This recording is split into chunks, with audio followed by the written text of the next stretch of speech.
allowing our attention to gather in the space we're in the surface we're sitting on,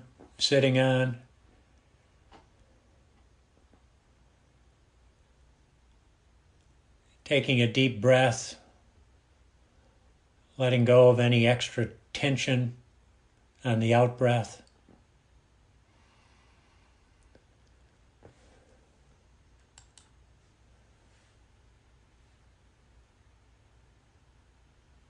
Noticing the support offered by the feeling of our feet on the floor, the surface we're sitting on.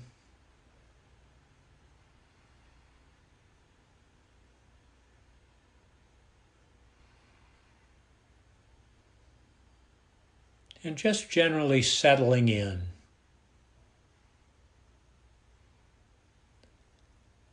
Allowing that support from the chair to give us the space, the sense of settling.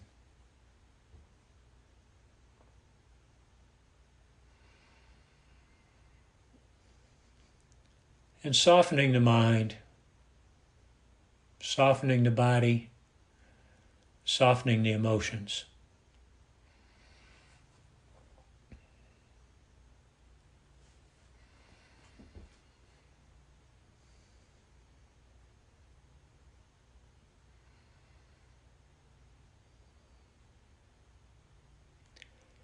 And allowing our attention to go to our breathing.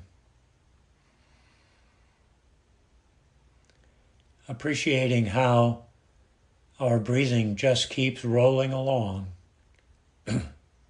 We don't have to do anything special. Our breathing knows what to do.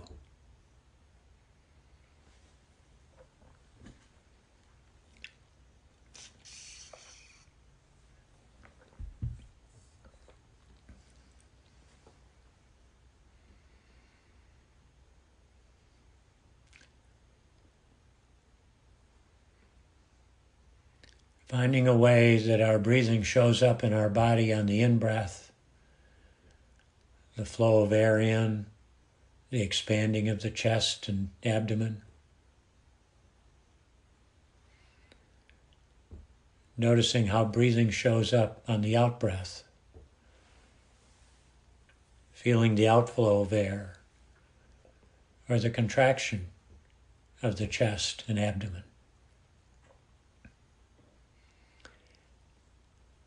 Over the next few moments, paying attention to our breathing by where it shows up in the body, focusing our attention right there.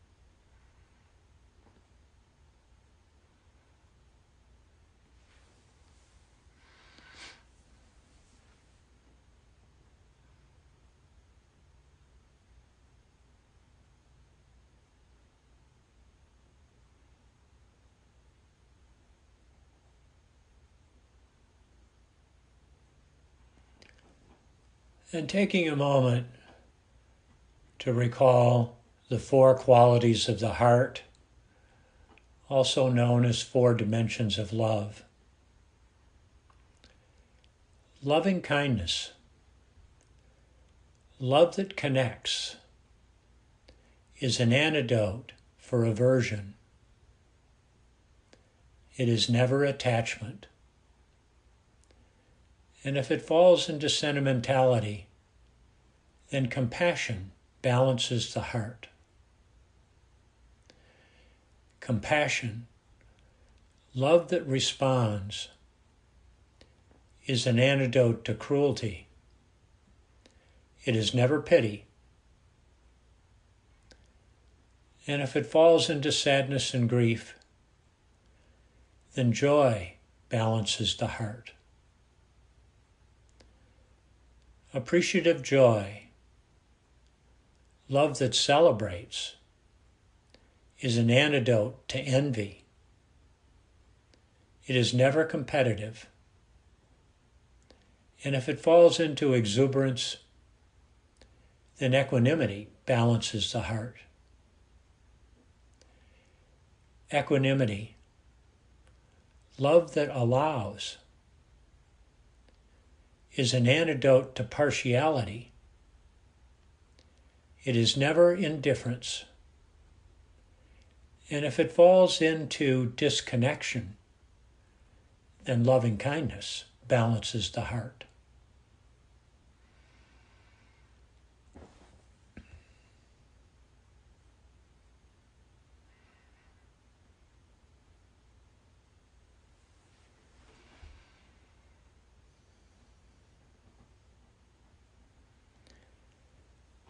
Recalling now a recent experience in which there was a strong mutual or shared connection with a task, another person, an event, a conversation. Very likely accompanied by a quality of caring for the other.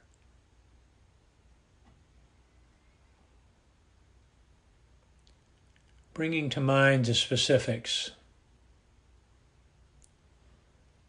What was happening?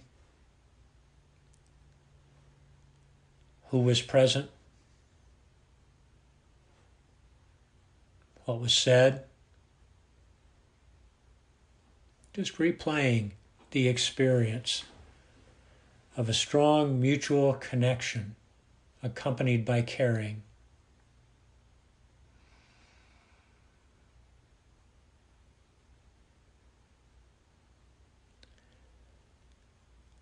Noticing the emotions that are present.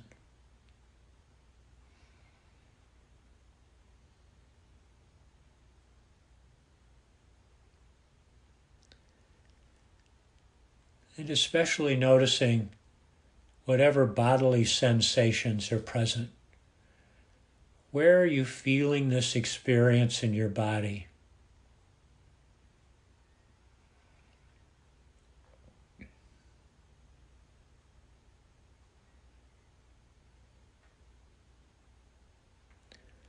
Allowing yourself to rest in the caring quality of these emotions and sensations.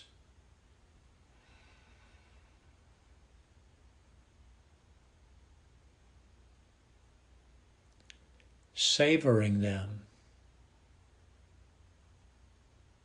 holding them front and center, relishing their presence without attachment.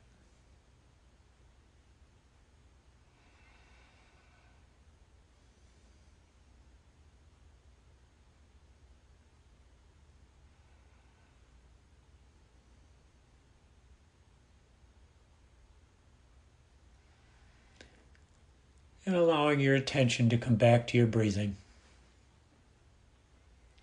Just following your breathing for the next few moments.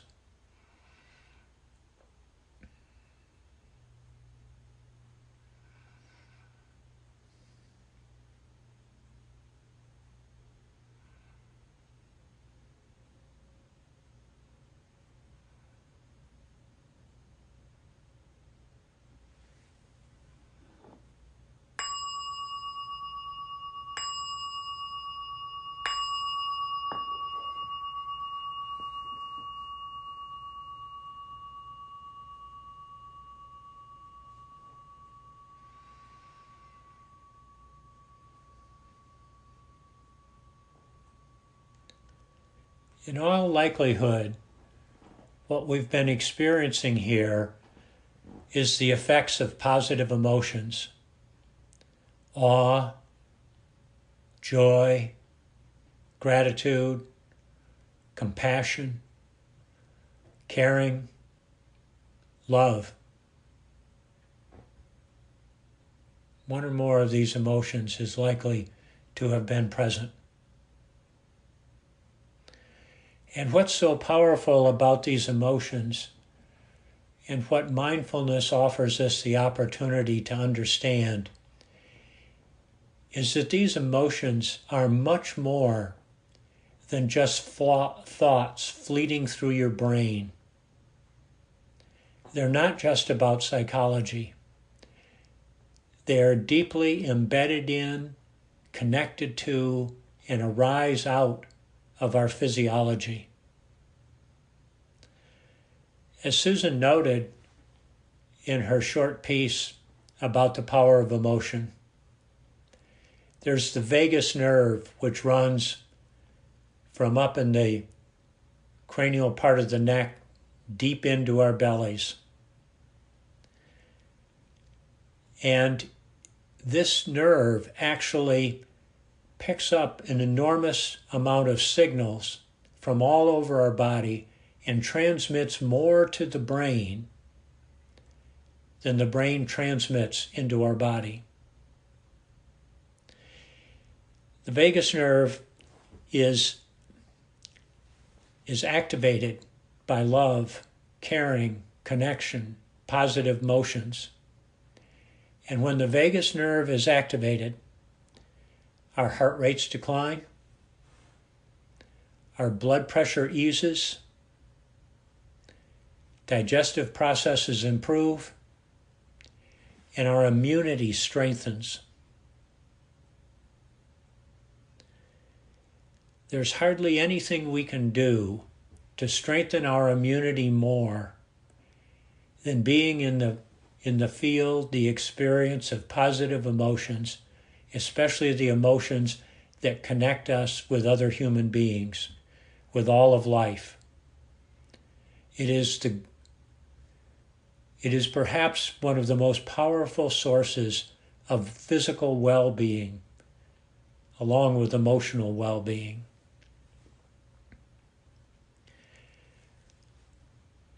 When we're in this place of positive emotions, our vision expands. We're able to have more space, a greater perspective. We see the whole picture. Kay has said for years, it's very hard to see the picture when you're inside the frame.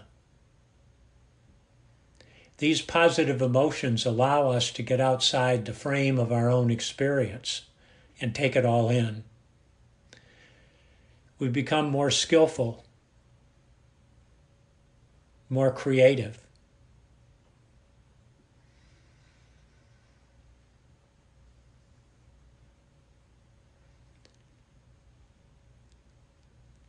Last week we talked about these 4 practice guidelines from the ancient tradition of mindfulness, from the Buddha himself.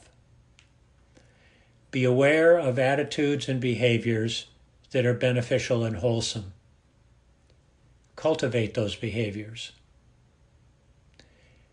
Be aware of attitudes and behaviors that are unwholesome and harmful.